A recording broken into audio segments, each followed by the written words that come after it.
Назарыңыздарда ачык сөз көрсөтүүсү алып баруучусу мен Болот Абдыжапаров. Саламатсыздарбы? Ал эми бүгүнкү бизнес студиябыздын коногу Дефакто гезитинин башкы редактору Жакшылык Бердибек уулу. Биз бүгүн ачык сөз көрсөтүүбүздө ошо басма сөз тууралуу кеп кылмакчыбыз. Себеби мына бир 2 күндөн кийин 7 ноябрь расмий түрдө басма сөз күнү, басма сөз жана маалымат күнү деп белгиленген. Ошо басма сөздүн нар жагын, бир жагын, оң жагын, терс жагы тууралуу бүгүн Жакшылык экөөбүз кеп кылмакчыбыз. Анан Жакшылык, биринчи эле суроо, кыргыз басмасы сени канааттандырабы? Сапатыбы?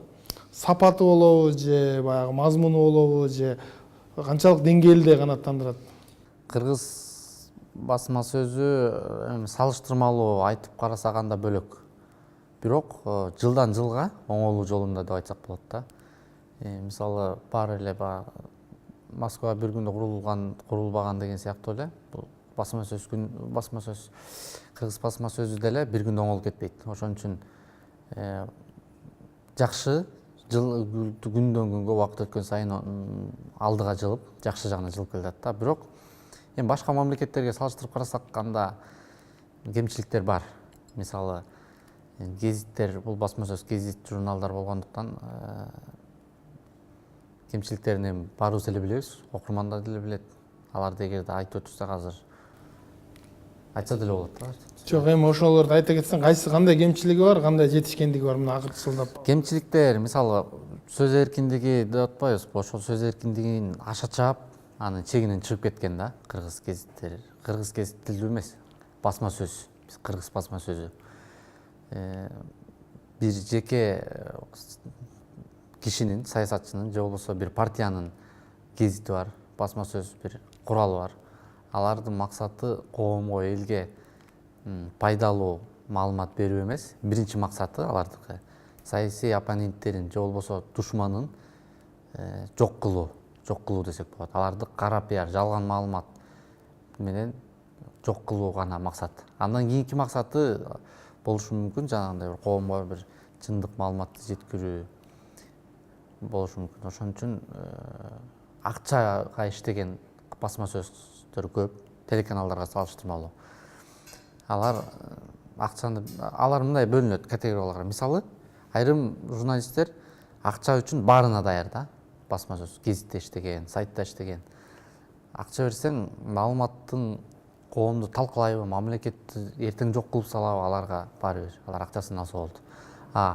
Айрым журналисттер, басма сөздө иштеген журналисттер бул акчаны алат, бирок маалыматтын дагы чын төгүнүн, анын чындыгын карашат да. Ушул негизи ушул маселеге келгенде бир топ талаш тартыш маселелер бар. Өлкө башчысы дагы айтып калды, ушу такыр эле ээн ооз болуп кетти журналисттер депчи. Анан журналисттер эми тескерисинче биз чындыкты айтып турбасак такыр эле баягы жылыш болбойт дегендей бир маселени көтөрүшөт да. Сиздин пикириңиз боюнча канчалык деңгээлде чындык айтылыш керек? Туура бир бетке эле журналисттерди жамандап, азыркы коомдун абалы начар болуп атканына журналисттерди күнөөлөгөн болбойт. Мен ага кошулбайм. Журналисттер айтып атат чындыкты. Ошол акча үчүн жазып аткан журналисттердин да чындыгы бар да. Мисалы, мен акмын, алар кара деп айта албайм мен. Баарыбыз эле бир салыштырмалуу таза ак болот да. Чындыкты канчалык деңгээлде айтыш керек? Ошол жазып аткан журналист өзү ойлонуш керек да, маалыматты жазып атып, бул чындыкка кичине жакындашабы жок дегенде. Өзү далилдей албаса дагы чын экенин маалыматтын. Же атайлап эле ушул каралообу, коомго канчалык зыян, ушундай бир критерийлер, факторлор бар го, ошолорду карап чыгыш керек. Ошон чеги болот да чындыктын. Абсолюттуу чындык жок, абсолюттуу жалган жок дегендей.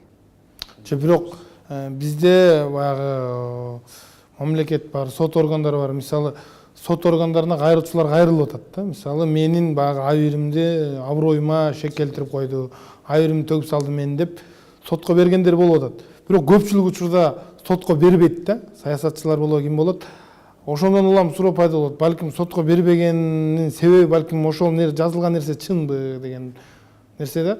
Анан кээ бир журналисттер айтып атат, баягы ар бир чындыкта, ар бир калпта чындыктын үлүшү бар, ар бир чындыкта калптын үлүшү бар дегендечи. Балким ошол нерсеге сотко бербегенден кийин кандай бир чындыктын да үлүшү бар чыгар. Чынды жел болбосо чөптүн башы кыймылдабайт деген кыргызча жакшы сөз бар. Жанагы жазылып аткан маалыматтардын абсолюттуу түрдө жалган экени, жалган маалымат бизде деле көп деле жок да. Анын бир чындыгы бар.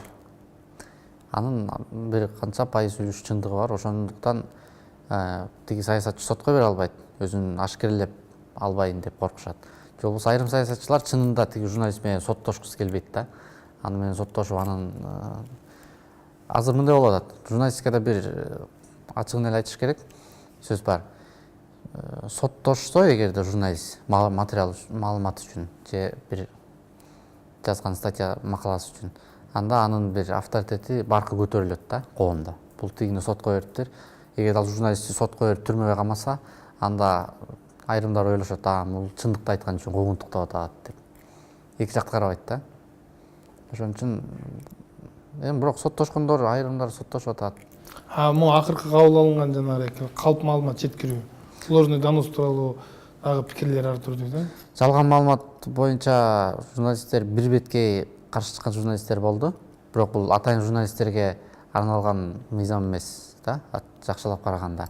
Бул адам, ошол коомдун мүчөсү, жалган маалыматты атайлап таратпаш керек деп айтып атат да. Бул эгерде ойлонуп жакшылап ойлонгон кишиге туура эле мыйзам.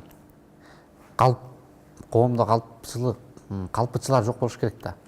Сен маалыматыңды атайлап жалган маалымат эмес, кокустан таратып алышың мүмкүн. Бирок атайлап таратуу деген бул ошол берен сөздө бар да. Муну менен журналисттерди бир топ эле кысат. Мисалы үчүн мен деле коркуп калдым да, бир чындык экенин көрүп турам, бирок далилдей албасам коркуп калдым. Бул мыйзам кабыл алынгандан кийин. Журналисттердин бутунда тосот. Ошону менен катар жанагы чектен ашып бараткан бузук журналисттерди дагы чектейт да. Сиз убагында силер ушул анти өрдөк деген бир акцияларды, флешмобторду өткөзүп жүрдүңөр да. Ошол флешмобтор кандайдыр бир деңгээлде бир таасир бердиби? Таасир берди. Аны журналистика чөйрөсү билет, баары угушту, көрүштү. Анти өрдөк деп биринчи жолу биз өткөрдүк. Мисалы журналистмин деп бир жерге барганда айрымдар уялып баштаганда, журналист болсоң, демек сен ушакчысың, өрдөк учурасың, силер калпты жаза бересиңер, акча үчүн жаза бересиңер деп журналистикада түшүнүгү жок адамдарды айта баштаган. Азыр деле айтышат. Ошол себептен биз бир журналистке же бир саясий топко багытталган эч кандай саясат жок бизде.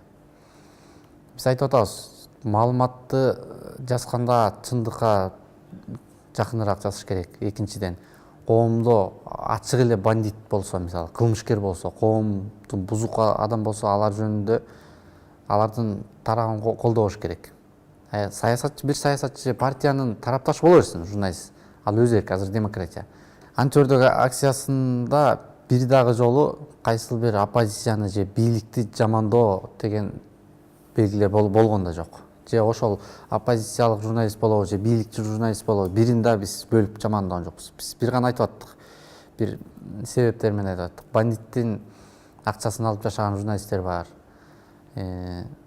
Акча үчүн коомго каршы маалыматтар таратып аткандар бар. Ушулар жөнүндө айттык. Ошондо айрым журналисттер өздөрүн алып, мына бизди айтып атасыңар деп өздөрү чыгышты да бизге. Биз алар жөнүндө деле атын деле атаган эмеспиз. Эми алар уялып калды да. Алардын достору айтып атат, мына силер өрдөксүңөр, силерди өрдөк деп атат деп. Кичине болсо дагы таасир болду, аракет кылса болот. Ушу басма сөзгө келгенде бийликтин дагы мамилеси ар түрдүү да. Мисалы, кечээ Сыргак Абдылдаевка баягы чындыкты жазган үчүн, тайманбастык үчүн президент сыйлык тапшырып атат. Ошол эле президент отуруп алып, журналисттерди ооз кыргыз журналисттери деп атат да. Ошого бул кандай, бул ар кимдин өзүнүн чындыгы болобу?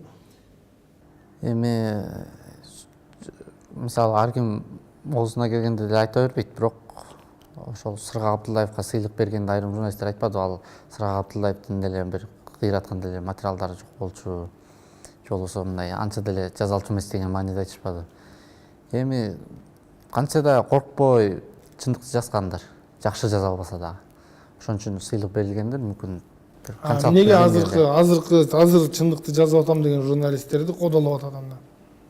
Мисалы, азыркы ачык эле айтканда, салыштырмалуу мурунку Бакиевдин бийлигине, Бакиевдин учурундагы 5 жылдыкка салыштырмалуу азыр журналисттерди куугунтуктоо аз. Болгон деле жок. Аз эмес эми менин оюмча. Билбейм, коркутуу, үркүтүү мүмкүн бардыр, бирөөнө телефон чалып, сен эмнеге бийликти жамандайсың, же тиги саясатчыны сындайсың деп айтып аткандыр. Бирок салыштырмалуу жылыш бар алдыга. Ошон үчүн сиз кайсыл журналист жөнүндө айтып атасыз, мисалы? Мен бирөөнү айта албайм да, куугунтуктады бийлик же болбосо коркутту деп. Мейли анда мисалы силер гезитти чыгарганда ошо гезиттин салмагы канчалык деңгээлде салмактуу экенин кантип аныктайсыңар? Мисалы өзүң чыгарып аткан мисалы де-факто гезити салмактуу чыгып атат деп айта аласыңбы? Де-факто гезити салмактуу гезиттердин алдыңкы сабына кирет деп айта алам.